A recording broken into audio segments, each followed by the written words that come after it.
এক লোক তার অনেক বন্ধুকে মুসলমান বানিয়েছে, কালিমার দাওয়াত দিয়েছে, কিন্তু তার বিজনেস পার্টনার খ্রিস্টান বন্ধুকে সে কালিমার দাওয়াত দিতে পারে নাই। ভাবলো একটা দাওয়াত করি, দাওয়াতে খাইতে আসলে কালিমার দাওয়াত দিয়ে দেব। খ্রিস্টান বন্ধু মহা খুশি, আমার মুসলিম বন্ধু আমার দাওয়াত দিয়েছে, পেট ভরে খেয়েছে।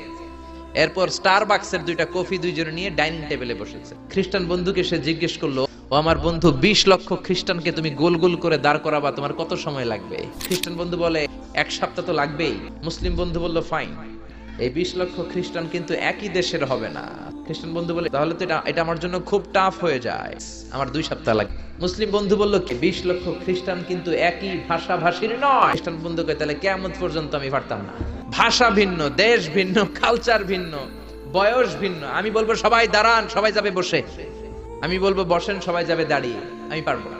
মুসলিম বন্ধু বলল, আমি সমান্তরাল বৃত্তে দাঁড় করায় দিতে পারবো বাই 2 মিলিয়ন মুসলিমস। তোমাকে সৌদিতে একটু ভিজিট করতে হবে।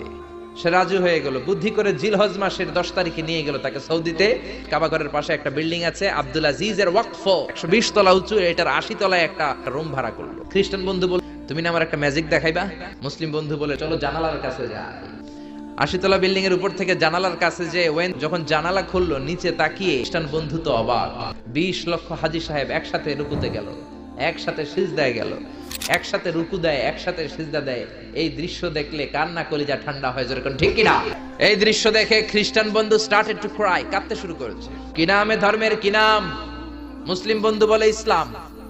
খ্রিস্টান বলে, আমিও আমার বাইবেল নিয়ে অনেক ভেজালে আছি, আর আমি খ্রিস্ট ধর্মে থাকতে চাই না, তোদের ধর্মে আমারে ঢুকিয়ে নে।